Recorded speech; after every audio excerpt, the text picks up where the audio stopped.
દેશભરમાં આઝાદીના પર્વની ઉજવણીનો ઉત્સાહ જોવા મળી રહ્યો છે ત્યારે 80માં આઝાદી પર્વનો ભવ્ય ઉત્સાહ સમગ્ર દેશમાં છવાયો છે।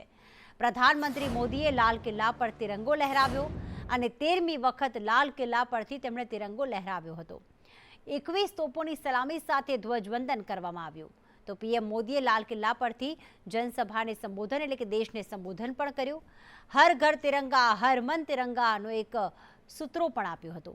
દેશ નવા સંકલ્પ સાથે આગળ વધી રહ્યો છે।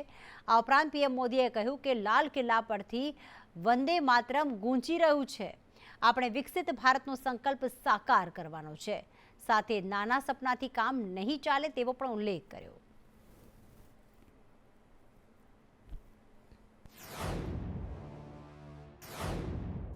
जैसे सेमीकंडक्टर की बात हो, क्रिटिकल मिनरल की बात हो, वैसे ही जिस टेक्नोलॉजी की दिशा में हम जा रहे हैं, दुनिया जा रही है, उसमें एनर्जी का महत्व और बढ़ता चला जा रहा है।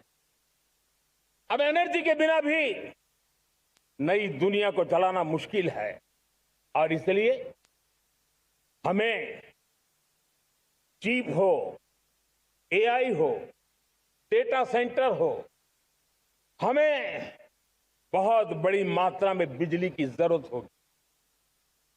एनर्जी सिक्योरिटी ये हमारे समय की मांग है और इसलिए हमने पहले से ही उस दिशा में एक के बाद एक मजबूत कदम उठाए हैं। एनर्जी सिक्योरिटी का एक बड़ा माध्यम है परमाणु ऊर्जा, न्यूक्लियर एनर्जी। हमने पार्लियामेंट में शांति एक्ट पास कर करके एक नए लक्ष्य तरफ जाने का रास्ता तय कर लिया है। 2047 तक हम 100 गीगावाट न्यूक्लियर पावर का लक्ष्य लेकर के चल रहे हैं।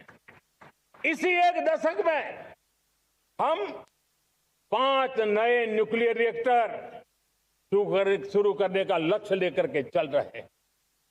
इस वर्ष भारत ने फास्ट ब्रीडर न्यूक्लियर टेक्नोलॉजी में महारत हासिल करके एक अहम पड़ाव पार किया है और उसके कारण परमाणु ईंधन में आत्मनिर्भर बनने की दिशा में हमें एक बहुत बड़ा सफलता का कदम हमने रखा है। पिछले 10-12 साल हम लगातार 2047 के लक्ष्य को पाने के लिए दौड़ रहे हैं।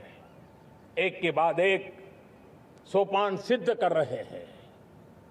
हमने सोचा भी नहीं था कि हमें इसमें भी कुछ मुसीबतों का झेलना पड़ेगा। पिछले 10-12 वर्ष में कितने संकटों का सामना करना पड़ा। कोरोना जैसी वैश्विक महामारी ने पूरी दुनिया को चिंता में डाल दिया था। सारी व्यवस्थाएं चरमरा गई थी। कोरोना से बाहर निकले, युद्ध की विभीषा की खबरें आने लगी। कहीं यूक्रेन तो कहीं पश्चिम एशिया, हर जगह पे तनाव का माहौल। और पता नहीं भविष्यवेत्ताओं ने तो न जाने क्या क्या घोषणाएं कर दी थी। देश को डराना, देश को भयभीत रखना, देश को चिंतित रखना, इसी में कुछ लोगों को आनंद आता है। वैक्सीन नहीं मिलेगी, कोविड में लोग बचेंगे नहीं, कुछ भी नहीं होने वाला। वेस्ट एशिया का क्राइसिस आया, पेट्रोल पंप पे पेट्रोल नहीं मिलेगा, गैस नहीं मिलेगा, डीजल नहीं मिलेगा, फर्टिलाइजर नहीं मिलेगा। सारी दुनिया भर की अफवाहें फैला करके भारत के लोगों को भयभीत करने का, डराने का, चिंता के अंदर डुबो देने का कुछ लोगों को आनंद आ रहा था। लेकिन देश ने देख लिया कि पिछले 10-12 साल की सुविचारित योजनाएं रंग ला रही है और हम इतने बड़े संकट के बावजूद भी नागरिक देवो भव के मंत्र को लेकर के जीते हुए भारत ने जो तैयारियां की थी, एक के बाद एक कदम उठाया था। सोचा नहीं था कि संकट आएगा, लेकिन उस संकट के समय में ये सारी चीजें काम आ गई और आज देश में गैस भी है, पेट्रोल भी है, यूरिया भी है। 12 वर्ष पहले देश में सोलर एनर्जी की कैपेसिटी सिर्फ 2 गीगावाट थी। 2 गीगावाट, आज 160 गीगावाट हमने प्राप्त किया है लक्ष्य। मेरे प्यारे देशवासियों, मैं एक और जानकारी देता हूं। हमने इसका लाभ देश के मध्यम वर्ग को, सामान्य परिवार को मिले, इस तरफ भी उतना ही ध्यान केंद्रित किया। हमने पीएम सूर्यघर मुफ्त बिजली योजना चालू की और आज मुझे संतोष है कि इतने कम समय में 50 लाख घरों का सोलर एनर्जी का काम हम आंकड़ा पार कर चुके हैं। तेजी से चल रहा है और इसके कारण हजारों घरों का बिजली बिल 0 हो गया है। हजारों घर अपनी बिजली का उपयोग करने से अतिरिक्त बिजली आज बेच करके कमाई कर रहे हैं। हर परिवार को हम इस काम के लिए 80,000 रुपया सरकार की तरफ से एक एक परिवार को मदद दी जा रही है, तब जाकर के हम इस काम को पूरा कर रहे हैं। प्यारे देशवासियों, पिछले 12 वर्षों में डिफेंस प्रोडक्शन करीब 4 गुना, खादी और ग्रामोद्योग का उत्पादन करीब 5 गुना हुआ, इलेक्ट्रॉनिक मैन्युफैक्चरिंग करीब 7 गुना बढ़ा, आधुनिक रेलवे कोच का निर्माण 21 गुना बढ़ा, मोबाइल फोन उत्पादन 33 गुना बढ़ा। इतना ही नहीं, आधुनिक युग को देकर के भी डिजिटल और इनोवेशन की दुनिया में भी हमने अपना परचम लहराया।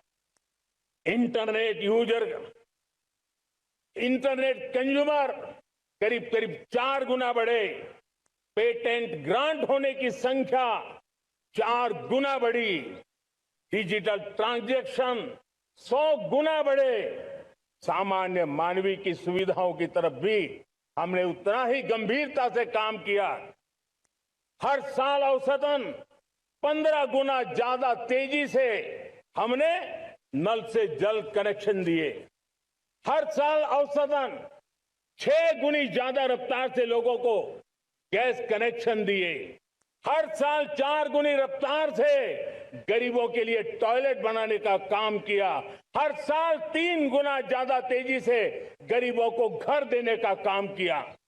देश ने गवर्नेंस में भी बहुत बदलाव लाया। हजारों की संख्या में कंप्लायंसेस खत्म किए, सैकड़ों की तादाद में पुराने कानून खत्म किए। पिछली शताब्दी के कानूनों से 21वीं शताब्दी की मार्च नहीं हो सकती।